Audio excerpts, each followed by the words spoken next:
It's so funny that you asked me that because I watch CNN and I look at some of the things on TV, and so I try to process what's going on. And one of the things to me is empathy. So usually when I throw a word out there, I have to really go look it up and make sure I understand the full meaning of what empathy means. And it's the ability to understand and share the feelings of another. And I know a lot of people say, well, I don't understand, but you have the ability to understand.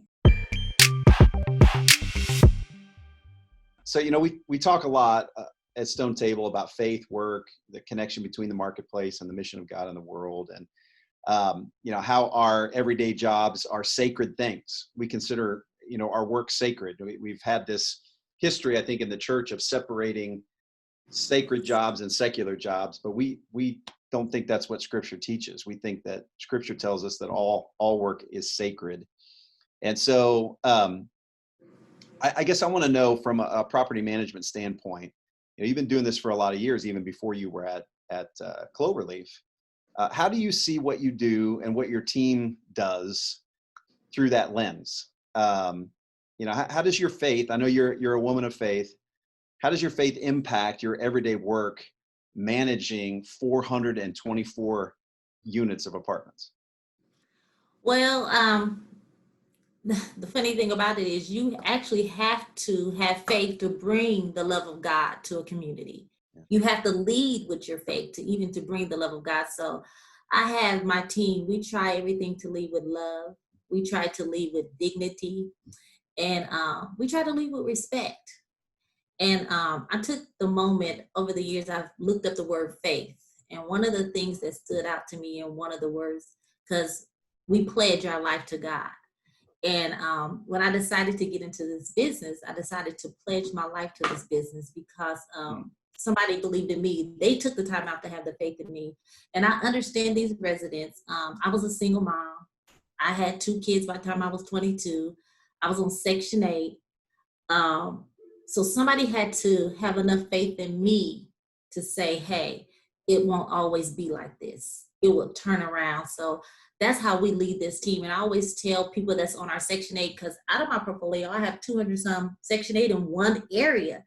So I always tell people, this is not a death sentence. You're not made to live off of the government. You're here as a stepping stone. So I use my faith and my hope and my prayers. We're constantly pushing the residents forward. And it's hard to say that because you don't want to have a great turnaround. So, but at the same token, you want to let them know, hey, I have a tax credit side, I have a market side. There's homes out there that they're building. There's more to this life instead of just generation from generation looking forward to getting on Section 8. So that's how we run this community. That's how I use my faith and my hope and my love that they want to do something better for themselves. And that's how we do it. I mean, I think that's beautiful. We talk a lot here about,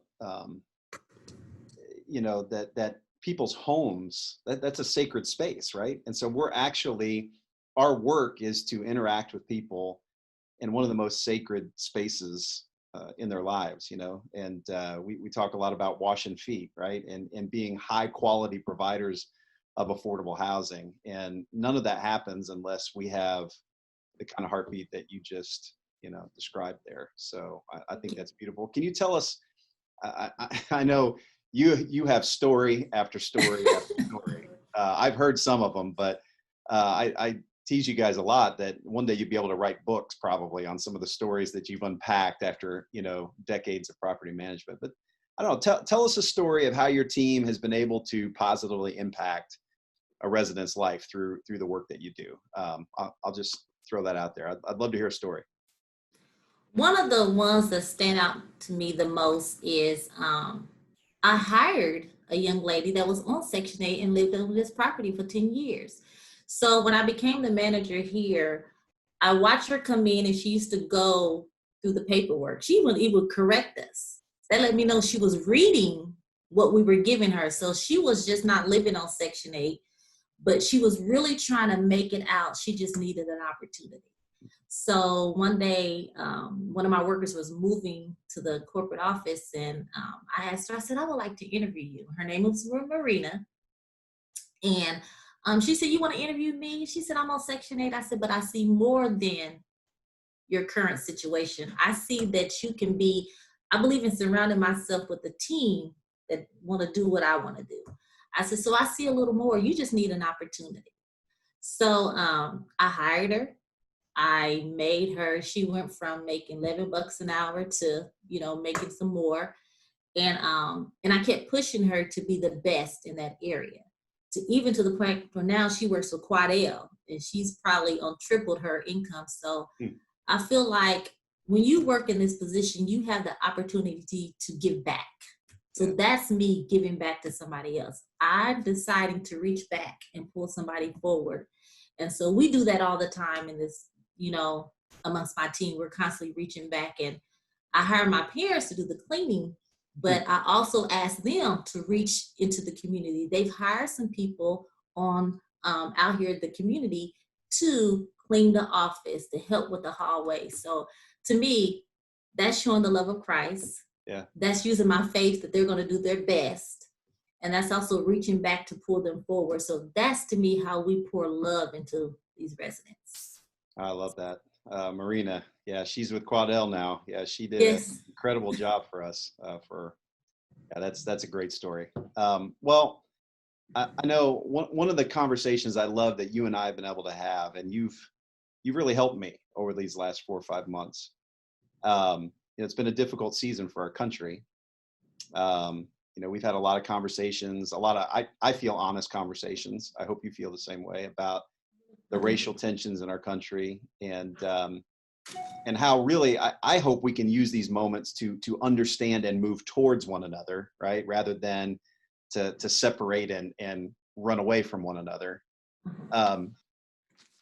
So I guess I would love some of your perspective, maybe for other faith-based organizations or just for organizations in general, on how we can better come alongside our African American leaders right now in this season. And I know you and I have had some fun conversations about this, some deep conversations about this, and you have really helped me through just processing some of these things. And so I just wondered what you might have to share with other leaders or other organizations, in this season. It's so funny that you asked me that because I watch CNN and I look at some of the things on TV. And so I try to process what's going on. And one of the things to me is empathy. So usually when I throw a word out there, I have to really go look it up and make sure I understand the full meaning of what empathy means. And it's the ability to understand and share the feelings of another. And I know a lot of people say, well, I don't understand, but you have the ability to understand. If you really search your heart, you have the ability to understand what I go through.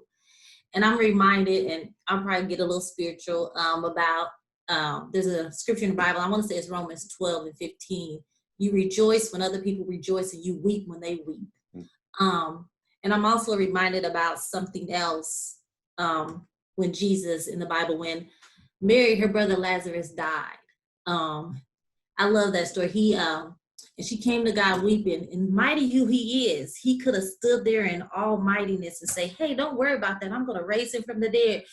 Don't fret, stop crying. But what he did, he showed some empathy and he began to weep. He began to weep and understand her concerns. And that was his fellow brother. So that touched me so mightily. So when somebody of the opposite race asked me, can you weep with me? Can you understand? Do you actually have the ability? Do you have the potential to understand what I'm going through? You may not want to march because I'm not marching. I haven't got into all that yet. But can we have a conversation? Can we have a conversation? And the first step into understanding something, it's funny to me. It says, it's really impossible. I wrote something down, so let me read it. Yeah. It's really impossible to tread into the lives of hurting people without getting our hands dirty. Yeah. And I'm not mean physically getting your hands dirty, but conversation. There's no right or wrong answer for us to have a conversation. I may not can speak about other companies, but I can speak about this one. And you have started a conversation with me.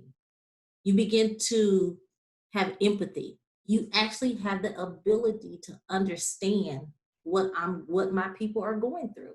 Yeah. You know, you can weep with me. You can watch TV and feel a sadness Right. in your heart that shouldn't be.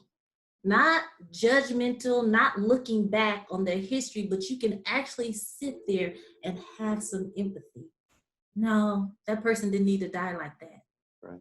So that's what I can say companies can do. Have some empathy, really show. And one more thing, I think sometimes I said white counter co-workers, you don't know what to say. And we as Black people, I'm just gonna be real with you, we know the difference.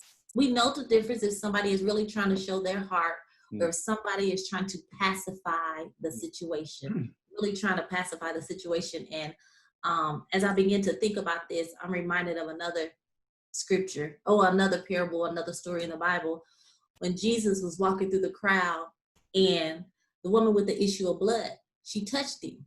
Well, his disciple says, "What do you mean, Father? What do you mean? There's a lot of people that's touching you." But the difference between her touch, she drew strength. He knew it was different. So the difference between you having a conversation with me, you're drawing strength from me and I'm drawing strength from you. I know there's a difference. You're just not somebody in the crowd trying to make me feel good. You're not just somebody in the crowd touching me, but you actually are letting me know, hey, I'm here. I'm here. I just want to listen. I want to talk. I want to learn. And that's what it's going to take for all of us to move forward in this country. That's beautiful in so many ways. I think what I've experienced from you is a return of that empathy. And I think the hard part, I think, for some white folks like me too, is you either don't engage because you don't know how to engage or you're afraid to engage, right? Or you turn what should be a human interaction into some kind of issue with checklists and checkpoints. And I think what I have enjoyed with you and with some of the members of your team over the last few months is what I feel is some mutual humility. And I think that's what moves us towards one another, when we can realize, gosh, I don't think I have racial bias in my heart, but I know I'm a sinner and without God's grace, who knows what's hiding down in there, right? That I need to deal with. And so I've just appreciated our conversations, and I hope we have many more on how we can move closer to one another, even when we don't maybe see eye to eye or understand things exactly, when we can humble ourselves and have that empathy that you talked about. I think it gives God and the gospel a chance to renew and regenerate and do something beautiful that we can never do on our own. So I want to thank you just for sharing with us a little bit here today. You're an inspiring leader, Konica, and I'm not just saying that. I mean, you do a great job. You do great work, and we're grateful for you here. And thank you for honoring God and loving people through the work of your hands. I know some days it's easier than others. Some days we probably feel like we're doing it better than others. But that's the beauty of God's grace at work in our lives. So I just want to thank you publicly for the beautiful asset that you are to our company and what we do here. Thank you so much. I appreciate the opportunity. Yeah. I really do. And this is something that helps move the community forward. I mean, I do have several African Americans that are here and that are women that get to see there's somebody in this role that can love the Lord, that can sit there and tell you the truth and be honest with you. So sometimes we, as in the Black community, we need to see more examples and we need to be our own voice. And if God keeps giving me the strength, I plan to be that voice. You are that. You are that. Thank you. Appreciate you, Konica, you. so much. Thank you so much, Eric.